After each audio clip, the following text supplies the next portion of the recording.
नमस्कार, 12 बजे की 12 बड़ी खबरों में आप सभी दर्शकों का स्वागत है और मैं हूं आपके साथ अखंड राय।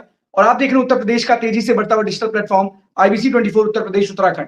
12 बजे की महत्वपूर्ण खबरों की शुरुआत करते हैं। आपको बता दें कि आज श्यामा प्रसाद मुखर्जी की जयंती है और इस मौके पर यूपी के सीएम योगी आदित्यनाथ ने आज सिविल अस्पताल में जाकर के श्यामा प्रसाद मुखर्जी की जो मूर्ति है उस पर माल्यार्पण किया, उस पर श्रद्धांजलि अर्पित की। कहीं ना कहीं आज इसको लेकर के सीएम योगी का कार्यक्रम भी है प्रयागराज में, और उन्होंने बताया है कि एक पार्क बन रहा है और उसमें श्याम प्रसाद मुखर्जी की, पूर्व प्रधानमंत्री मंत्री अटल बिहारी वाजपेयी की, साथ ही साथ अशोक सिंघल की वहां पर मूर्ति भी लगेंगी। तो साफ तौर पर श्याम प्रसाद मुखर्जी की आज जयंती पर सीएम योगी ने माल्यार्पण किया, श्रद्धांजलि अर्पित की।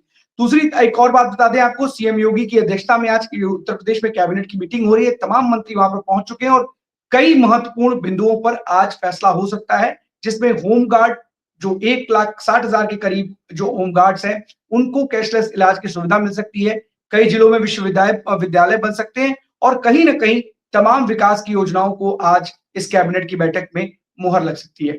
और आपको बता दें कि एक महत्वपूर्ण खबर अयोध्या से भी है, जहां पर आज ट्रस्ट की एक बड़ी बैठक है और इस बैठक में कई फैसले हो सकते हैं, जिसमें चंपत राय और अनिल मिश्रा, इन लोगों पर भी बड़ा फैसला लिया जा सकता है। तो चलते अपने सभी सहयोगियों के पास, एक एक करके हमारे साथी हमारे साथ जुड़ेंगे, जो आज की बड़ी खबरें उनके शहरों की है हमारे दर्शकों को बताएंगे। सबसे पहले हम इंद्रवीर के पास चलते हैं, रायबरेली। इंद्रवीर, कौन सी खबर है रायबरेली से आज की?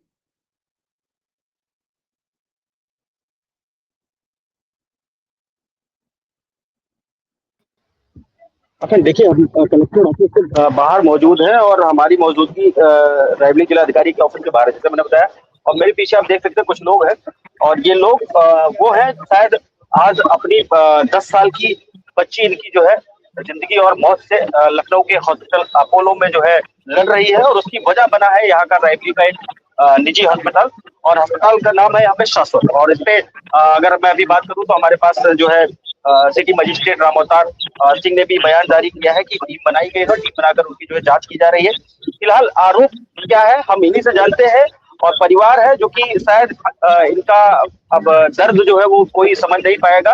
और जिस तरीके की घटना हुई है ये घटना बड़ी ही उस तरीके और सोशल मीडिया पर, इसमें अगर मैं बात करूँ रायबरेली की, तो चारों तरफ सिर्फ और सिर्फ एक ही चीज चल रहा है। और इस बच्चे की जो बिटिया है 10 साल की, इसकी जो है दुआ के लिए सिर्फ जो है बात हो रही है, और चारों तरफ यही चीज चल रही है। और उसकी वजह बना है एक छोटा सा ऑपरेट किया गया एक डॉक्टर के द्वारा, और उसके बाद बीच ऑपरेशन में ये बिटिया की हालत जो है गंभीर हो गई और चीखने लगी ऑपरेशन के दरमियान। ऐसा परिवार वालों को कहना है, ऐसा हम आईबीसी को रिपोर्ट कंफर्म नहीं करते, जांच का विषय है। लेकिन जिस तरीके के आरोप लग रहे हैं उसको लेकर के परिवार के आंसू थमने का नाम ले रहे हैं। और 10 साल की बिटिया, होनहार बिटिया, जो शायद हर एक मामले में इस 10 साल की उम्र में अपने स्कूल में टॉप आया करती थी, और अभिभावकों का या गार्जियन का सर ऊंचा करने के लिए उसके पास एक जिद थी, और बड़े बड़े सपने लेकर ये बिटिया इस दुनिया में आई। और 10 साल के बाद उसने अपने माँ बाप का नाम रोशन शुरू किया करना, और उसको लेकर के अब छोटी सी बीमारी टॉन्सिल की उसके, और टॉन्सिल के ऑपरेट को लेकर के जो है यहाँ पे एक डॉक्टर है, उन्होंने ऑपरेट किया, और बीच ऑपरेशन में ऐसी उसकी तबीयत खराब हुई, क्या उसको हो गया समझ में नहीं आया, ना ही डॉक्टरों के और ना ही परिजनों के। उसके बाद बीच 30 जून को घटना है, और 30 जून के बाद वो अपोलो में एडमिट होती है।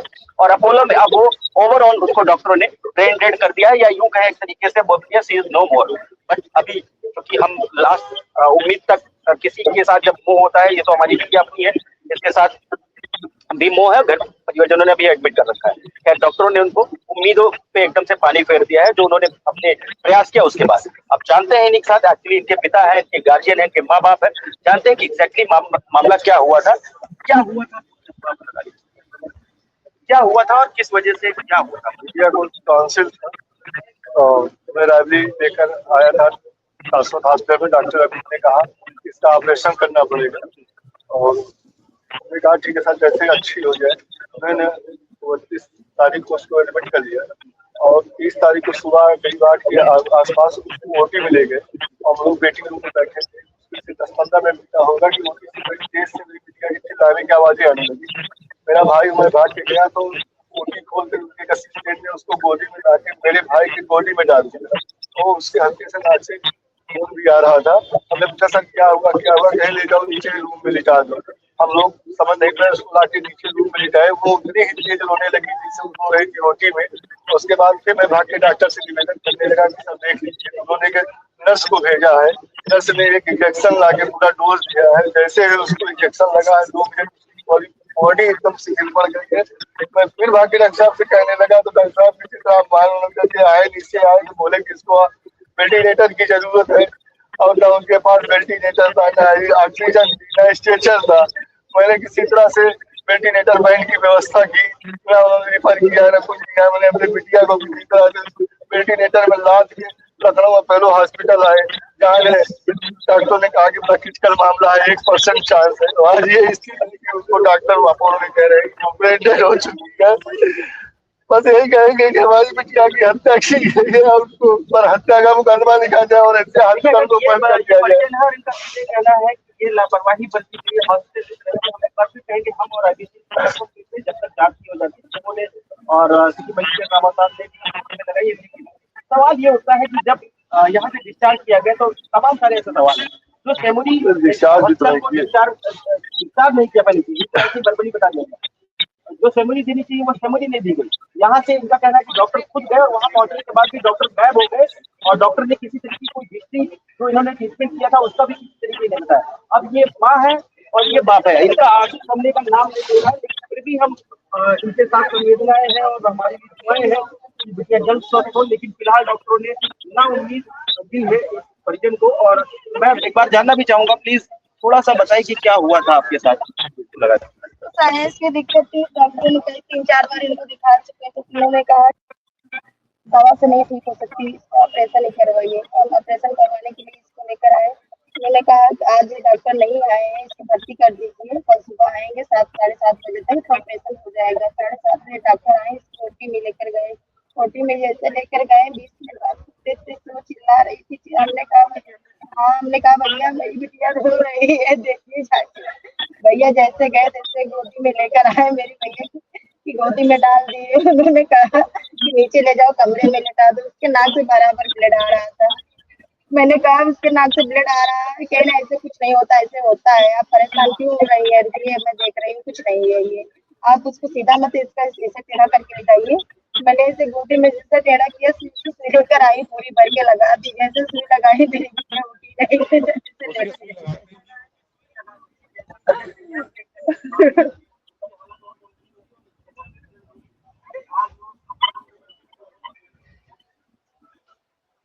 सबसे बड़ी बात है इंद्रवीर की इतनी बड़ी घटना घटित हो जाती है। और सबसे बड़ी बात है कि लगातार इस तरीके के मामले, इस तरीके के हादसों की, या यूं कहें कि ऐसे तमाम बातें निकल करके सामने आती है जहां पर इस तरीके के इलाज की वजह से ना सिर्फ लोगों की मौत हो जाती है बल्कि उनके परिवार के ऊपर किस तरीके का दुखों का पहाड़ टूट पड़ता है, वो हमारे सामने एक तस्वीर बता रही है। पिता परेशान है, दर्द में है, मां रो रही है, उनके आंखों के आंसू रुकने का नाम नहीं ले रहे। लेकिन ये जो डॉक्टर हैं जो जिंदगी देने का काम करते हैं, वो इसी तरीके से जिंदगी लेने का काम करने में लगे हुए हैं। और सबसे बड़ी बात है कि रायबरेली ही नहीं, पूरे प्रदेश में ऐसे अस्पतालों की एक बाढ़ सी है, लगातार खुल रहे हैं और लोगों की जिंदगियों के साथ खिलवाड़ हो रहे हैं। जिन अस्पतालों में बेसिक बुनियादी चीजें ही उपलब्ध नहीं है, वहां पर ऑपरेशन थिएटर पे ऑपरेशन करने की व्यवस्था क्यों की जाती है? आखिरकार जो जिम्मेदार सीएमओ है, तमाम जो जिम्मेदार अधिकारी है, वो करते क्यों नहीं जाकर के जांच? अस्पतालों के नाम बदल जाते हैं जब उनके ऊपर जांच होती है, उनके ऊपर होता कुछ क्यों नहीं है? इंद्रवीर, सबसे बड़ा सवाल यही है। आखिरकार जब इस तरीके की चीजें घटित हो जाती है, उस बच्ची के साथ उसको कौन वापस लाएगा? इंद्रवीर, आपकी आवाज ब्रेक हो रही है, आपकी आवाज नहीं आ रही है। मैं आपको कहना चाहूंगा अखंड कि जिस तरीके से हमने लगातार इससे पहले भी देखा है और तमाम सारी गतिविधियां हुई है, उसको लेकर के जिला प्रशासन क्या होता है जब यहाँ पे किसी अस्पताल पे कोई किसी तरीके का पक्का होता है, किसी तरीके की कोई वाद विवाद जो फंसता है हॉस्पिटल, तो वो क्या करते हैं, उनका रजिस्ट्रेशन उस समय खारिज कर देते हैं, उस समय सील कर देते हैं। और ये बड़ा सवाल है रैवली सीएमओ के लिए कि जिस तरीके से ये होता है उसके बाद सील कर देते हैं। सील करने के बाद 15-20 दिन उनकी कवायदें चलती है, फिर सिफारिश होती है, लेन देन होता है और सेटिंग गेटिंग की जाती है। उसके बावजूद फिर उसी हॉस्पिटल पे सेम जगह, सेम बिल्डिंग, सेम जगह पर उसी हॉस्पिटल को दूसरे नाम से रजिस्ट्रेशन दे दिया जाता है और वही हॉस्पिटल लगातार फिर जो है दूसरे नाम से संचालित होता है। तो ये बड़ा सवाल है रैवली का, और जिसमें हमने कहा कि हर तीसरे महीने एक ऐसी घटना होती है जो कि कोई ना कोई हॉस्पिटल कटघरे में खड़ा होता है और उसके ऊपर बड़े सारे सवालिया निशान खड़े होते हैं। लगातार ये रायबरेली में देखने को मिला, रायबरेली में ये लगातार एक पैटर्न सा बन गया है। अब ये बच्ची है और इस बच्ची जो हालात है मेरे पीछे और इस तस्वीरों में तमाम सारे आपने देखा, लेकिन पूरी रायबरेली ही नहीं 4 से 10 जिला जो है लगभग सोशल मीडिया पर दुआ कर रहा है इस बच्ची के लिए कि वो जल्द स्वस्थ हो और ठीक हो जाए। लेकिन फिलहाल डॉक्टरों ने ना उम्मीद जताई है इनके परिजनों से और साफ कह दिया, लेकिन फिर भी आज ये बिटिया उधर एक तरफ वो है, लेकिन ये लड़ाई अपनी लड़ रहे हैं क्योंकि जिस वजह से ये हुआ, अगर ये शांत हो जाते तो इनकी जो चीजें रही उसको दिखाना किसी दूसरे माँ बाप के साथ न ऐसा हो, इसलिए आज ये यहाँ पर बिटिया अपोलो में और माँ बाप यहाँ पर है जिलाधिकारी के ऑफिस के बाहर और इस तरीके की घटनाओं को लेकर के ये खड़े हुए। जी इंद्रवीर, एक सवाल पूछिएगा उनसे, सीएमओ से जरूर ये सवाल पूछिएगा कि जिस तरीके से उसी अस्पताल में जो लोगों की जिंदगियों के साथ खिलवाड़ करते हैं, उनकी जिंदगी लेने का काम करते हैं, उसके अस्पताल का रजिस्ट्रेशन रद्द करके उसी अस्पताल में दूसरा अस्पताल संचालित करते हैं वही डॉक्टर बैठ करके, तो क्या उन बच्चे के शरीर में भी उसी में जान फूंक सकते हैं आप? उसके अंदर वो जान डाल सकते हैं कि उसके अंदर जिंदगी आ जाए, उन माँ बाप के जो आंखों पे आंसू निकल रहे हैं वो खत्म हो सके, उनके अंदर हो सकते हैं? ये कैसे आप करोगे? कितनी मानवता शर्मसार कर देने वाली तस्वीर है। आप जिंदगियों के साथ खिलवाड़ कर रहे हैं, आप लोग रजिस्ट्रेशन रद्द करके दूसरा अस्पताल वहीं पे संचालित होने लगता है। क्या जिंदगी वापस ला सकते हो? उस शरीर में जान डाल सकते हो? क्यों नहीं कर सकते हो ऐसा? अगर आपके पास इतने सारे प्रोसेस हैं, इतनी सारी व्यवस्थाएं हैं कि उस अस्पताल को, जो दागी अस्पताल है, लोगों की जिंदगी के साथ खिलवाड़ करने वाला अस्पताल है, उसके साथ आप इस तरीके का काम करो, तो फूंक दो लोगों की उस जिंदगी में, जो शरीर है, जो बेजान शरीर है, उसमें भी जान फूंकने का काम करिए ना। उसके अंदर भी तो जान फूंकी, कम से कम किसी के आंसू तो रुक सके, वो भी तो अपने बच्चे, अपने परिवार, अपने परिवारजन को देख सके, कम से कम ये तो कर सके। ये सवाल जरूर पूछिएगा इंद्रवीर, और पूछिएगा इस घटना के जिम्मेदार जो भी डॉक्टर है, जो अस्पताल है, क्या केवल आप लोग केवल और केवल उसका लाइसेंस रद्द करके केवल खाना पूर्ति करेंगे? सच में इन लोगों को न्याय दिलाने का काम करेंगे? एक बेटी जिंदगी और मौत से जूझ रही है, परिवार के आंसू थमने का नाम नहीं ले रहे हैं, और आप लोग अगर इसी तरीके से काम करते रहेंगे तो कैसे काम चलेगा? ये तमाम ऐसे सवाल है। ऐसा नहीं पहली घटना है, बहुत सारी ऐसी घटना है। आपने भी इससे पहले भी कुछ दिन पहले एक अस्पताल के सामने दिखाया था किस तरीके से घटना घटी। लगातार ऐसे प्राइवेट अस्पताल लोगों की जिंदगियों के साथ खिलवाड़ कर रहे हैं, लेकिन जो जिम्मेदार बैठे हुए हैं वो केवल और केवल जांच के नाम पर खाना पूर्ति करते हैं, रजिस्ट्रेशन रद्द करते हैं और उसी जगह पर अस्पताल संचालित हो रहा होता है। एक काम इंद्रवीर और भी कीजिएगा, एक लिस्ट बनाइए उन अस्पतालों की जिसपे पिछले कई महीने पहले जहां पर जांच की थी इन लोगों ने, और आज भी वो अस्पताल संचालन धड़ल्ले से हो रहा है, जरा उनके ऊपर भी चर्चा कीजिएगा। और इस बेटी को न्याय दिलाना, इस परिवार को न्याय दिलवाना, इससे महत्वपूर्ण कुछ नहीं होगा। ये बहुत बड़ा एक पॉइंट है, क्योंकि आज जो हमारे पीछे खड़े हैं, ये परिवारजन जो खड़े हैं, उनके आंखों के आंसू बता रहे हैं, उनकी पीड़ा बता रही है, लेकिन सबसे बड़ी बात है उन अधिकारियों की सेटिंग हो, गेटिंग हो, कुछ भी हो, ऊपर से दबाव हो, नीचे से दबाव हो, कुछ भी हो, लेकिन क्या उनके आंसू वापस ला पाओगे? उस बेजान शरीर में जान फूंक पाओगे? ये तमाम सवाल है, इसको जरूर कीजिएगा इंद्रवीर, आप इस खबर पर जरूर कीजिएगा, उन तमाम अस्पतालों की लिस्ट में कीजिएगा। बहुत बहुत धन्यवाद आपका। बिल्कुल शुक्रिया। ज्ञानेंद्र के पास चलते हैं प्रतापगढ़। ज्ञानेंद्र, कौन सी खबर है? बिल्कुल अखंड, देखिए आपको बताते चले प्रतापगढ़ से 2 बड़ी खबरें हैं। पहली बड़ी खबरों में स्टार्ट करते हैं। उत्तर प्रदेश के मुखिया योगी आदित्यनाथ कल प्रतापगढ़ के दौरे पे है। तकरीबन 350 करोड़ की लागत से शिलान्यास का कार्यक्रम है। उसके बाद जो प्रतापगढ़ से आपको बताते चले कि ये भी माना जा रहा है कि प्रतापगढ़ के विधायक जो कि रसमलाई के मामले में काफी फेमस हैं, ये भी माना जा रहा है कि तकरीबन 15 मिनट का प्रोग्राम प्रतापगढ़ के विधायक राजेंद्र मौर्य के यहाँ भी लग रहा है। सबसे बड़ी चीज है कि जिस तरीके से उत्तर प्रदेश के मुखिया योगी आदित्यनाथ तकरीबन 1 साल के अंदर ये दूसरा दौरा है और उनका ये दौरा काफी महत्वपूर्ण रखा जा रहा है। 2027 के चुनाव के मद्देनजर देखते हुए प्रतापगढ़ में सरगर्मियां तेज हो गई हैं। ये भी कहा जा सकता है रघुराज प्रताप सिंह राजा भैया के साथ इनकी जो है उनके जो एक प्रतिनिधि हैं के अनोझा, उनसे भी मुलाकात हो सकती है। और साफ तौर पे ये भी देखा जा रहा है प्रमोद तिवारी जो कि कांग्रेस के दिग्गज नेता हैं, और ये भी चर्चाएं हो रही हैं कि आखिर रामपुर खास से कौन जो है टिकट पाएगा। देखिए पूर्ण रूप से अगर बात करें तो उत्तर प्रदेश के मुखिया योगी आदित्यनाथ का ये कल का कार्यक्रम, ये दौरा काफी प्रतापगढ़ के महत्वपूर्ण रखता है, क्योंकि 2022 के चुनाव में बीजेपी ने सिर्फ 1 सीट यहाँ पे पाई थी, जो कि इनका दबदबा बना हुआ था। प्रतापगढ़ में 3 विधानसभाओं पे कब्जा करना, पहली बार प्रतापगढ़ में बीजेपी की इतनी सीटें आना, 350 करोड़ का शिलान्यास एक कह सकते हैं। राजनीतिक रूप में कि केवल एक बहाना है और कहीं न कहीं 2027 एक निशाना है। तो और ऊपर से पूर्वांचल को जो है कब्जा करने के लिए प्रतापगढ़ से भाजयुमो के प्रदेश अध्यक्ष रोहित मिश्रा बने हैं और पूर्वांचल कब्जा करना चाह रहे हैं, युवाओं के दिल पे राज करना चाह रहे हैं। तो ये भी एक बहुत ही बड़ी जो है कल कह सकते हैं जनसभा होने जा रही है। प्रतापगढ़ के जीआईसी ग्राउंड में ये जनसभा है और उसके बाद शिलान्यास का कार्यक्रम है। तकरीबन 11 बजे के आसपास उनका हेलीकॉप्टर जो है प्रतापगढ़ के पुलिस लाइन में लैंड होगा।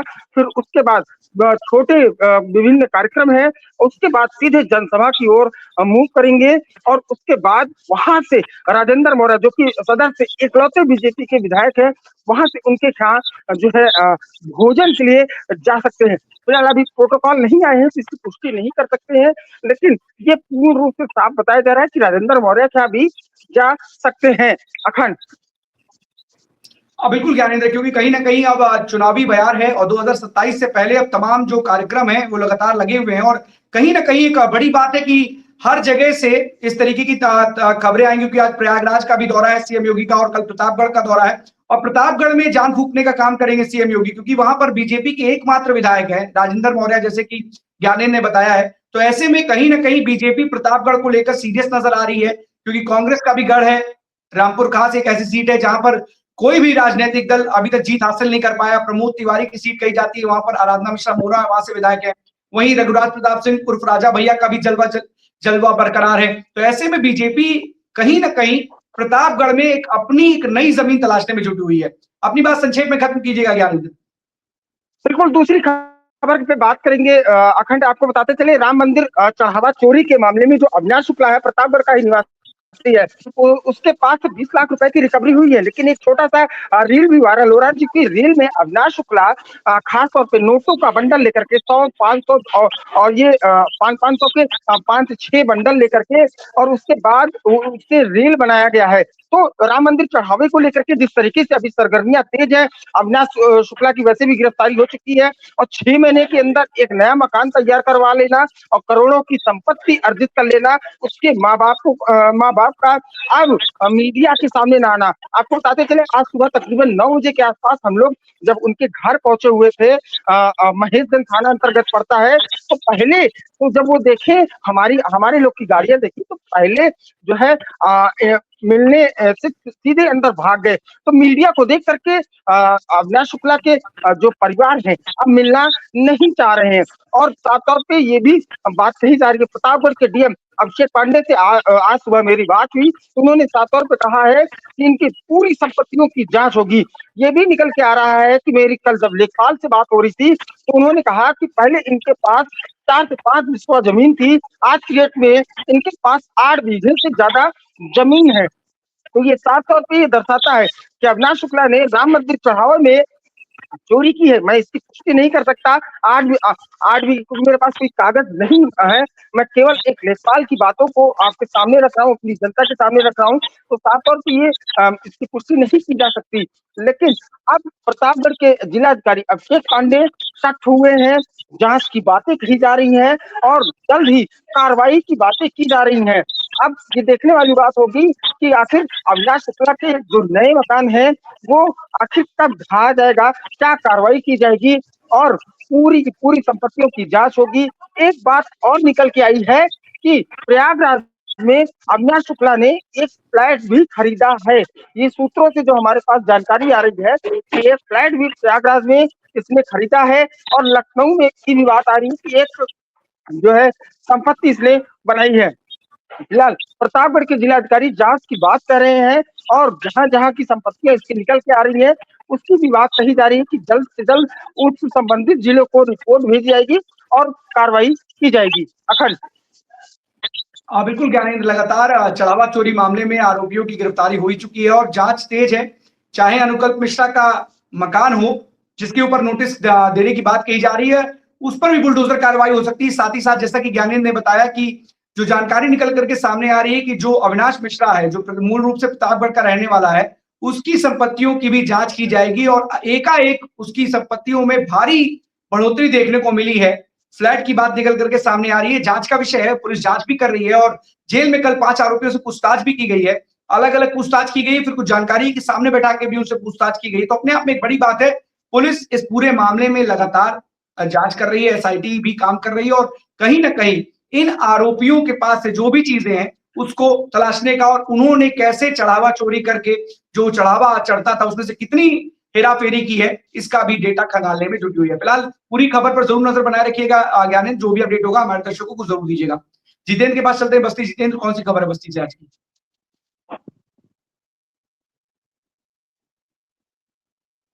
जितेंद्र, सुन पा रहे हैं आप?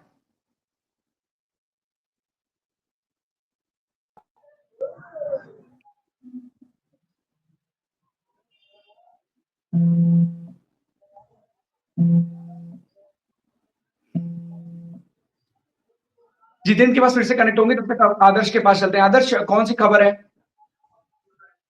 देखिए अखंड, आज हम बताना चाहेंगे, हम हरदोई जनपद के सदर बाजार की उस मंडी में खड़े हैं जो करोड़ों रुपए की लागत से बनाई गई थी। आज यहाँ पर गुलजार नजर आ रही है और आप देख सकते हैं जो 2 साल हुए बने, ये सब टूट चुकी है मंडी।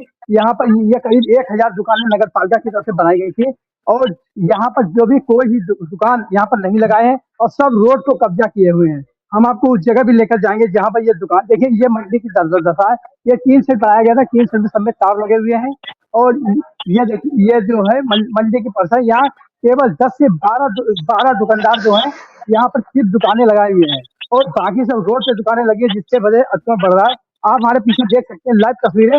ये दुकानें यहाँ पर केवल यहाँ 1000 से दुकानें बनी हुई है यहाँ 3 सेट में, लेकिन यहाँ पर जो दुकानदार हैं यहाँ के 10 से 12 लोग हैं और हम उस जगह भी अभी हम आपको लेकर चलेंगे, यहाँ पर दिखाएंगे कि यहाँ जो रोड पे दुकानें लगी हुई हैं, जबकि ये 1 करोड़ों रुपए की लागत से यहाँ पर सब्जी मंडी बनाई गई थी और उस मंडी में एक भी दुकानदार नजर नहीं आ रहा और जो टूट रही है धीरे धीरे, सभी चबूतरे टूट चुके हैं। यहाँ पर लोग लैट्रिन कर रहे हैं, बाथरूम कर रहे हैं, यहाँ पर जो खंभे हैं वो भी उखड़ गए हैं और ये नगर पालिका की बहुत बड़ी लापरवाही देख रहे हो। यहाँ डीएम साहब पर भी कार्रवाई होनी चाहिए।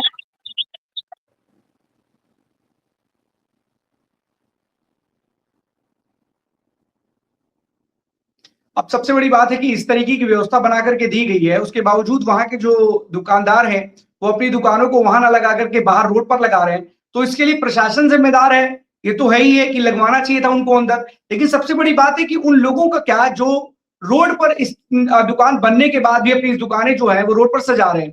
तो प्रशासन क्या करे? ऐसे लोगों के खिलाफ जब कार्रवाई करता है तो वो लोग खड़े भी हो जाते हैं विरोध में कि हमारा नुकसान कर दिया। वो तस्वीरें वायरल होती हैं तब जब देखने को मिलता है। लेकिन इतनी बड़ी व्यवस्था वहां पर की गई है कि किसी प्रकार की किसी भी दुकानदार को कोई दिक्कत ना हो, उसके बावजूद भी इस तरीके से जो दुकानदार है वो अपनी दुकानें रोड पर लगा रहे हैं, ये अपने आप में बड़ा सवाल है। और आखिरकार इस तरीके की व्यवस्था बना करके दी गई है, क्यों नहीं ये दुकानें अंदर लग रही, ये भी एक अपने आप में बड़ा सवाल है। प्रशासन को भी इस पूरे मामले पर ऐसे लोगों के खिलाफ कार्रवाई करनी चाहिए जो रोड पर इस तरीके की दुकानें लगा रहे हैं। बहुत बहुत धन्यवाद आपका आदर्श इस तमाम जानकारी के लिए। जितेंद्र के पास चलते बस्ती। जितेंद्र, कौन सी खबर है बस्ती से आज?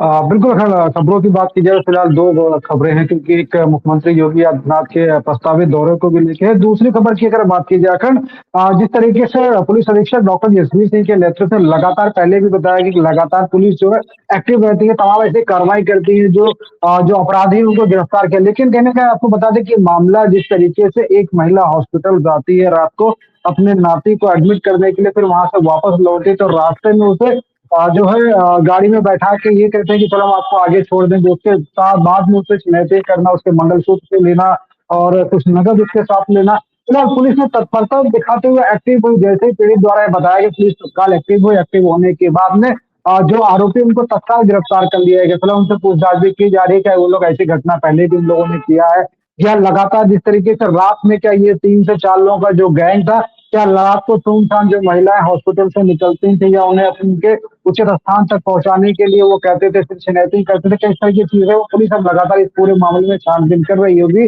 कर रही है। और फिलहाल इसमें अभी 3 लोग गिरफ्तार किया गया हुआ है और महिला के पास से जो उसके पास कैश थे, उसके जो मंगलसूत्र थे वो उनको वापस लौटा गया। लेकिन कहीं ना कहीं आपको बता दें, डॉक्टर जसवीर सिंह के नेतृत्व में लगातार अपराधियों के बस्ते में लगातार कार्रवाई हो रही है, क्योंकि हर थाना क्षेत्र से कहीं ना कहीं लगातार देखा जाता है वारंटियों को गिरफ्तार किया जाता है। कुछ लोग जो फरार हैं, जो अपराध लगातार करते हैं, उन लोगों को तत्काल जो है चिन्हित किया जाता है। कहीं ना कहीं पुलिस अधीक्षक पूरे मोड में, एक्टिव मोड में नजर आ रहे हैं, क्योंकि इससे पहले भी तमाम ऐसे पुलिस अधीक्षक आए, कार्रवाई सबकी देखेंगे, लेकिन डॉक्टर एसपी सिंह की अगर बात की जाए, ऑन द स्पॉट अगर काम करने का तरीका अगर देखा जाए तो तत्काल जिस तरीके से वो एक्टिव होते हैं, टीम गठित करते हैं, कार्रवाई करते हैं, ये अपने आप में काफी अच्छा है। लोग इस चीज से खुश भी नजर आते हैं कि पुलिस अधीक्षक तत्काल उनकी बात को भी सुनता है। इसीलिए कह सकते हैं कि जो फरियादी है वो एसपी पुलिस अधीक्षक कार्यालय पे ज्यादा पहुंचते हैं, वहां पहुंचने के बाद उनसे अपनी फरियाद करते हैं, फरियाद जब उनसे पहुंचाई जाती है वो तत्काल एक्टिव होते हैं, कार्रवाई भी करते हैं। अखंड सबसे बड़ी बात है जितेंद्र, इस तरीके के मामले लगातार आ रहे हैं, लेकिन पुलिस कप्तान की एक्टिवनेस है जिसकी वजह से कहीं ना कहीं इस तरीके की चीजें में थोड़ी कमी जरूर है, लेकिन आखिरकार इस तरीके के मामले रोके क्यों नहीं जा रहे, ये एक सबसे बड़ा सवाल है जितेंद्र।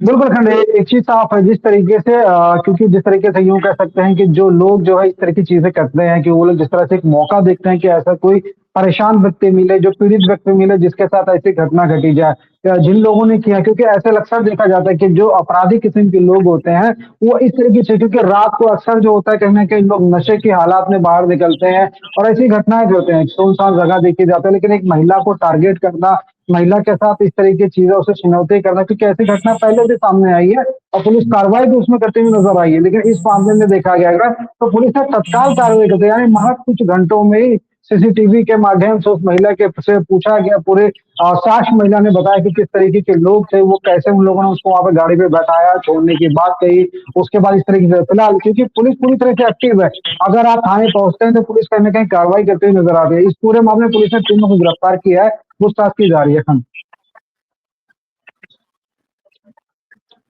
हाँ बिल्कुल, बड़ी बात भी है जितेंद्र, आखिरकार इस तरीके की चीजें आ रही है और कहीं ना कहीं इसे टप्पेबाजी का अगर रूप दिया जाए तो क्या गलत होगा, ये टप्पेबाजी के रूप में सारी चीजें हो रही हैं।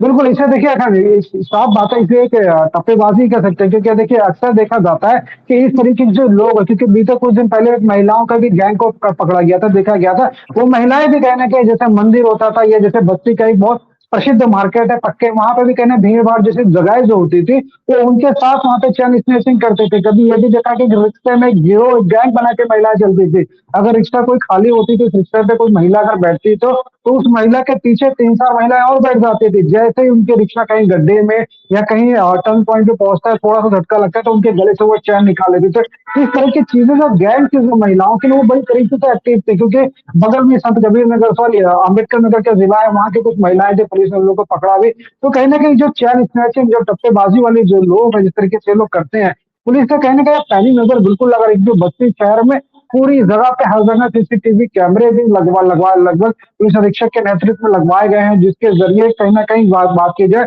ऑपरेशन त्रिनेत्र, क्योंकि उसके तहत ही कहीं ना कहीं लोगों को चिन्हित करने में या उनको पकड़ने में कहीं काफी सुविधा मिलती है। लेकिन जो गैंग जिस तरीके से देखा जाए, क्योंकि अभी आने वाले समय में सावन का महीना भी आने वाला है, तो स्वाभाविक बात है ऐसी घटनाएं लगातार होती है, लेकिन अब पुलिस कहीं ना कहीं पूरी तरीके से एक्टिव है, कैमरे लगाए गए हैं, हर जगह मॉनिटरिंग भी की जाती है, क्योंकि अक्सर ऐसे गैंग को देखा जाता तो वो महिलाओं को भी टारगेट करते थे। कहीं ना कहीं महिलाएं जिस तरीके से जो है भीड़ का फायदा वो लोग उठाते तो महिलाओं के साथ चैन स्नैचिंग जैसी घटनाएं करते थे। अब पुलिस एक्टिव मोड में होती हुई नजर आ रही है अखंड बस्ती पे। बिल्कुल रहना भी चाहिए एक्टिव मोड में जितेंद्र, क्योंकि इस तरीके की अगर घटनाओं की बढ़ोतरी हुई है और कहीं ना कहीं ऐसे मामलों में की बाढ़ सी आई है, तो कहीं ना कहीं पुलिस की एक्टिवनेस से ऐसे मामलों को रोका जा सकता है। और बिल्कुल जो अपने तेवर के लिए, दमखम के लिए जाने जाते हैं वहां के कप्तान रणवीर सिंह, वो साफ तौर पर उनकी पुलिसिंग की इस समय काफी चर्चा भी है और लगातार एक के बाद एक ऐसे जो गैंग्स हैं उनको पकड़ा जा रहा है, ऐसे जो आरोपी हैं, ठगी का काम करते हैं, टप्पेबाजी करते हैं या चेन स्नैचिंग जैसा काम करते हैं, नशे का कारोबार करने वाले लोग, तमाम ऐसे लोगों को कहीं ना कहीं बस्ती पुलिस इस वक्त एक्टिव है और ऐसे लोगों के खिलाफ कड़ी कार्रवाई करती हुई भी नजर आ रही है। फिलहाल बहुत बहुत शुक्रिया आपका जितेंद्र इस तमाम जानकारी के लिए और कहीं ना कहीं अभी बताने के लिए, क्योंकि बस्ती पुलिसिंग में कुछ बदलाव आया। पहले जब जितेंद्र बताते थे तो बस्ती में इससे पहले भी कप्तान थे तो चीजें कुछ बदली सी नजर आती थी, वहां पर कार्रवाई बड़ी धुलमिल होती थी, रिकवरी होने की संभावनाएं बहुत कम होती थी। लेकिन हाल फिलहाल में कप्तान के बदलने के बाद बस्ती जिले में भी जो हर मामले में कहीं ना कहीं तेजी आती हुई दिखाई दे रही है। जो आरोपी हैं, जो युवक हैं, उनकी गिरफ्तारी की भी लगातार चर्चाएं हो रही है कि आखिरकार पुलिस जो है वो बेहतरीन काम करते हुए इन आरोपियों को गिरफ्तार करती हुई नजर आ रही है। हमारे साथ एसपी सिंह बने हुए हैं सुल्तानपुर से। एसपी सिंह, कौन सी खबर है सुल्तानपुर से आज की? सुल्तानपुर जनपद में आज खाद्य और रसद के मंत्री कैबिनेट मंत्री मनोज कुमार पांडे का आगमन अभी 2 बजे इनका सुल्तानपुर जनपद में आगमन होगा। इनका कार्यक्रम 2-3 जगह लगा हुआ है, उसको कार्यक्रम को निपटा के शाम को इनका पुनः जो है लखनऊ की वापसी होगी। वहीं सूबे के मुख्यमंत्री योगी आदित्यनाथ का कल का आगमन सुल्तानपुर जनपद में तय हुआ है, जिसको लेकर शासन प्रशासन कड़ी मुस्तैदी नजर आ रही है। जहां हेलीपैड पुलिस लाइन में बनाया जा रहा है, उसको भी डीआईजी और मंडलायुक्त ने आके जायजा लिया और जितने भी शासन के आला अधिकारी हैं वो दौड़ा लगातार कर रहे हैं। 2-3 दिन से फोर्स और पीएससी की बटालियन तैयार की गई है और कई सशस्त्र बल सुल्तानपुर जनपद में आगमन हो गया है, जिससे कि कोई अनहोनी घटना न घटे और हजारों की संख्या में जो तादाद इकट्ठी हो उनको सही तरीके से जो है टेंट की व्यवस्था की जाए। सारी व्यवस्थाओं का जायजा अधिकारी ले रहे हैं। वहीं सुल्तानपुर जनपद में एक अनहोनी घटना का ये दावत दे रहा है। आप पीछे देखिए, खुला ट्रांसफार्मर एकदम रखा हुआ है।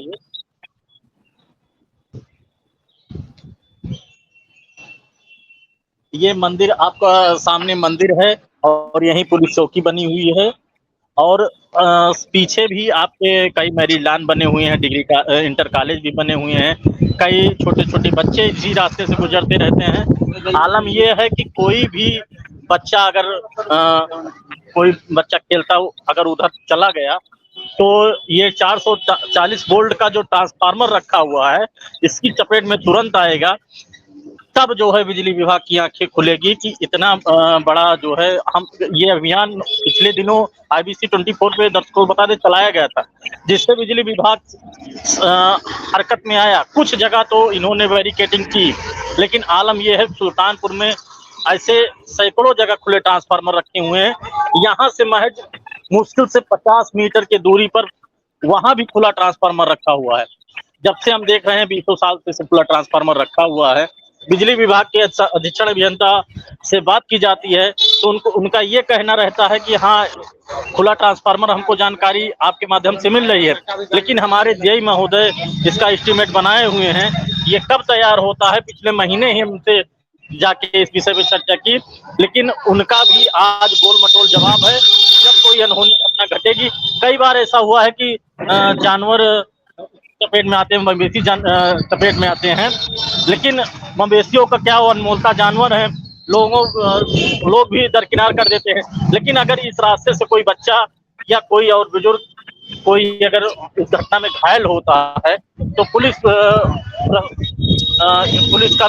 चौकी भी सामने है। सब लोग एकदम मौन बने हुए हैं। आज जब घटनाएं हो जाएंगी तब फिर बिजली विभाग जगेगा, तब प्रशासन आला अधिकारी दौड़ेंगे। ये तो पहले ही कर लेना था। इतनी बड़ी दावत, इतनी बड़ी घटना का मुख्य मार्गों पर सुल्तानपुर जनपद में आपको बता दें, मुख्य जगह पे क्या किसी हादसे का इंतजार करते हैं क्या? लगातार जब बताया जाता है उनको कि आप सचेत जाइए, तो क्या इंतजार करते हैं क्या कोई बड़ी घटना घटित हो जाएगी तब उसके बाद जागेंगे, तब किसी का अप्रूवल मिलेगा नहीं मिलेगा? इतनी बार जब खबरें चल चुकी हैं, अभियान चलाते हैं, खाना पूर्ति के लिए चलाते हैं क्या? आपको कंधों पर जिम्मेदारियां मिली हैं तो उसको कम से कम ग्राउंड पर तो दिखाई देना चाहिए ना कि केवल कागजों तक ही सीमित रह जाएंगी। लोगों की जिंदगी क्या इतनी सस्ती है क्या कि छोड़ देना चाहिए मरने के लिए लोगों को? और यही आपको बताते चले, अखंड सटा हुआ मंदिर है, सभी देवी देवताओं का मंदिर है। वहां पे शाम सुबह लोगों को जल चढ़ाना, पूजा करना, अर्चन करना, छोटे छोटे बच्चे भी आके खेलते रहते हैं, अपने परिवार के साथ आते हैं। लेकिन अगर इस भीषण गर्मी में, हीट वेव में अगर ट्रांसफार्मर से कोई चिंगी होती है या कोई शॉर्ट सर्किट होता है तो सीधा अभी सुल्तानपुर में कल की ही डेट में बता दें कि विद्युत शॉर्ट सर्किट से 2 लोगों के दर्दनीय जलकर मौत हो गई। ऐसी घटनाएं सुल्तानपुर में अभी आपका पंचरास्ता जो पांचों तरफ रास्ता जाता है, वहां भी पिछले दिनों अभी घटना हुई थी जिससे 1 लोग खत्म हो गए थे। ये सुल्तानपुर जनपद में ये घटनाएं हो रही हैं, लेकिन विद्युत विभाग इस पर गौर नहीं कर रहा है। वो केवल ओवरलोड है, व्यवस्था हम कर रहे हैं। नहीं, गौर करने के लिए लगता है किसी घटना का इंतजार कर रहे हैं, तब उसके बाद जाकर के गौर करेंगे। ये अपने आप में बड़ी बात है फिशिंग। और अगर हो सकेगा तो वहाँ के जो आला अधिकारी है, चीफ इंजीनियर होंगे, उनसे बात कीजिएगा। और अगर हो सकेगा उसके बावजूद अगर वो नहीं मानते हैं तो डीएम से भी पूछिएगा कि आखिरकार इन लोगों को इतनी बार बताया जाता है, अवगत कराया जाता है, खबरें भी चलती हैं, लोगों की जिंदगियां क्या इतनी सस्ती हैं क्या कि इंतजार कर रहे हैं किसी घटना का? इसको लेकर के जरूर सवाल कीजिएगा और अगर हो सकेगा तो जिलाधिकारी से जरूर सवाल कीजिएगा। बहुत बहुत धन्यवाद आपका एसपी सिंह इस तमाम जानकारी के लिए। सरफराज हमारे साथ बने हुए बहराइच से। सरफराज, कौन सी खबर है बहराइच से आज की? जी अखंड जी, आपको बता दें बहराइच में जो विद्युत विभाग के ट्रांसफार्मर लगते हैं उसके बाद जो कूड़े का ढेर होता है तो उसमें विद्युत कर्मियों को अंदर आने जाने में जो है दिक्कतें होती हैं। तो कल बहराइच के एक जगह है छोटी बाजार, वहां से एक विद्युत कर्मी ने मुझे वीडियो भेजा कि हम लोगों की जो है आवाज उठाई जाए, क्योंकि ज्यादातर देखा जाए तो जहां जहां ट्रांसफार्मर रखे वहीं वहीं पे कूड़े के ढेर है। अगर बाई चांस जैसे ओवरलोड की वजह से जब वहां उसमें ट्रांसफार्मर में आग लगती है तो उनको अंदर आने और जाने में दिक्कतें होती हैं। तो इस पे नगर पालिका को संज्ञान लेना चाहिए। पर देखा गया ज्यादातर शहरों में कि जो भीड़ भाड़ वाले इलाके हैं, जहाँ जैसे अस्पताल चौराहा हो गया आपका और छोटी बाजार हो गया, जहाँ मतलब जगहें भी कम है, वहीं पे कूड़े के ढेर भी ज्यादा होते हैं।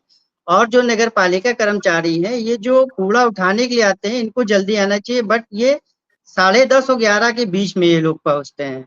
इस वजह से जाम की भी समस्या बनी रहती है। जी अखंड जी। सबसे बड़ी बात है, क्या ट्रांसफार्मर पॉइंट्स, क्या कूड़े का ढेर पॉइंट है, क्या कूड़ा घर है क्या वहां पर? लोगों ने भी या चाहे जिन्होंने भी उसको एक कूड़े का ढेर समझ लिया, कूड़ा घर है, वहां पर ही कूड़ा फेंकना है। ट्रांसफार्मर लगा है तो तमाम जो जिम्मेदार लोग उनको भी समझना चाहिए। प्रशासन को तो दोष दिया ही जा सकता है, नगर पालिका को दोष दिया जा सकता है कि उनकी भी जिम्मेदारी बनती है, पर सबसे ज्यादा जिम्मेदारी तो उन लोगों की है ना, जिनके घर के आसपास है, जिनके घर के पार्क के आसपास कहीं पर ट्रांसफार्मर लगा, लोग वहीं पर कूड़ा फेंकते। क्या कूड़ा घर है क्या वो? बिल्कुल, लेकिन पब्लिक नहीं समझना चाहती है। कितना भी नगर पालिका भी जो है डोर टू डोर जो कूड़े उठाते हैं उनसे मतलब लोगों पब्लिक से हर घर घर जाके बोलते हैं कि आप कूड़ा हमको दीजिए, लेकिन पब्लिक के भी समझ में है तो अधिकारी क्या भी कर सकता है। लेकिन ये है कि नगर पालिका को संज्ञान में लेना चाहिए ना कि जहाँ पे ट्रांसफार्मर हो वहां पे कोई वहां से उससे थोड़ा दूर रखा जाए, या फिर ट्राली रखी जाए जिसमें लोग पब्लिक नहीं देने लायक है जो कूड़े, वो अपने रात को ही ज्यादातर लोग डालते हैं, तो उस ट्राली में डाल दें। और सुबह जो टाइमली है 7 बजे तक सन्नाटा, ना स्कूल खुलते हैं, ना किसी के ऑफिस, ना दुकानें, तो नगर पालिका इतना ध्यान दे सकता है। जी, नगर पालिका ध्यान दे देता तो ये स्थिति पैदा नहीं होती। सरफराज, ये भी एक बड़ी बात है। बहुत सारी चीजें सरकारी काम में हमने देखा है कि कितने अच्छे तरीके से वो अपनी जिम्मेदारी को निभाते हैं। अभी तो यही बात बता भी रहे थे, क्या नाम है, एसपी सिंह भी, आप भी वही बता रहे हैं। लेकिन इसमें कुछ लोगों की भी जिम्मेदारियां बनती है। कोई कूड़ा घर तो है नहीं, ट्रांसफार्मर रखा गया है वहां पर, तो ये लोगों की भी जिम्मेदारी, कम से कम उन्हें भी इस बात का एहसास होना चाहिए कि कल की डेट में कुछ घटना घटित हो गई, आग लग गई, तो उससे ज्यादा और भी दिक्कतें होंगी, तो उनसे तो उनको ही दिक्कत होगी ना जो उस घर के आसपास रहते होंगे या ट्रांसफार्मर के आसपास जिनके घर बने होंगे। कोई बड़े हादसा भी हो सकता है। लेकिन फिर भी नगर पालिका जो जिम्मेदारी अगर अपने एहसास नहीं करती है तो ये बड़ा सवाल है। आखिरकार इतना करोड़ों का फंड आता है, वो किस लिए आता है और कहाँ चला जाता है, ये अपने आप में बड़ा सवाल है। सरफराज, इसको लेकर के जरूर सवाल कीजिएगा कि आखिरकार जब एक मूलभूत सुविधा, एक बुनियादी सुविधा, एक बुनियादी जरूरत की चीज आप वहां पर मुहैया नहीं करा सकते हैं तो आप क्या मुहैया कराएंगे? वो करोड़ों का फंड जाता कहाँ है, किस मद में खर्च होता है, इसको भी लेकर के जरूर सवाल कीजिएगा सरफराज। जी बिल्कुल जी। बहुत बहुत धन्यवाद आपका हमारे साथ जुड़ने के लिए और इस महत्वपूर्ण मुद्दे को हमारे दर्शकों के सामने रखने के लिए, क्योंकि कई जगहों पर इस तरीके की चीजें देखने को मिलती हैं लेकिन उससे कोई सीख नहीं लेता। जो जिम्मेदार अधिकारी हैं, जो जिम्मेदार विभाग है, वो भी अपनी जो जिम्मेदारी से पीछे भाग जाते हैं, वो भी ठीकरा दूसरों पर ही फोड़ने का काम करते हैं। लेकिन लोगों को भी समझने की जरूरत है कि आपके घर के पास अगर इस तरीके से आप भी किसी ट्रांसफार्मर प्लेस को कूड़ा घर बना देंगे तो हादसे की बड़ी वजह बन सकती है और जिससे कहीं ना कहीं आप लोग को परेशानी हो सकती है। इसके लिए कहीं ना कहीं जो भी जिम्मेदार विभाग है, नगर पालिका है, जो कर्मचारी है, नगर निगम है, उनसे जरूर बात कीजिए और इसकी एक समस्या का समाधान निकालिए। फिर भी हमारे सरफराज ने, जो हमारे सहयोगी, उन्होंने बताया और इसका हल कैसे निकलेगा वो बातचीत जरूर करेंगे। तो कहीं ना कहीं जिस तरीके से आज ट्रस्ट की एक बड़ी बैठक है और इस बैठक में कई महत्वपूर्ण बातों पर चर्चा हो सकती है, जो इस्तीफा है उस पर फैसला लिया जा सकता है और आगे का भविष्य इस ट्रस्ट का तय किया जा सकता है। साथ ही साथ आपको बता दें कि 1 बजे पूर्व मुख्यमंत्री और समाजवादी पार्टी के प्रमुख अखिलेश यादव की प्रेस कॉन्फ्रेंस है। उसके साथ ही आम आदमी पार्टी के राज्यसभा सांसद संजय सिंह की 2 बजे भी प्रेस कॉन्फ्रेंस है। तो कहीं ना कहीं आज कैबिनेट की बैठक भी है। कैबिनेट की बैठक की अभी तस्वीरें निकल करके सामने आएंगी, क्या कुछ इस पर फैसले लिए गए, लेकिन महत्वपूर्ण फैसले लिए जाएंगे। साथ ही साथ जो 2 और महत्वपूर्ण घटनाक्रम है उसके बारे में हमने आपको अवगत करा दिया है। तो 12 बजे 12 बड़ी खबरों में आज के लिए बस इतना ही। कल हम आपके सामने फिर से होंगे हाजिर, तब तक के लिए दीजिए हमें इजाजत। धन्यवाद।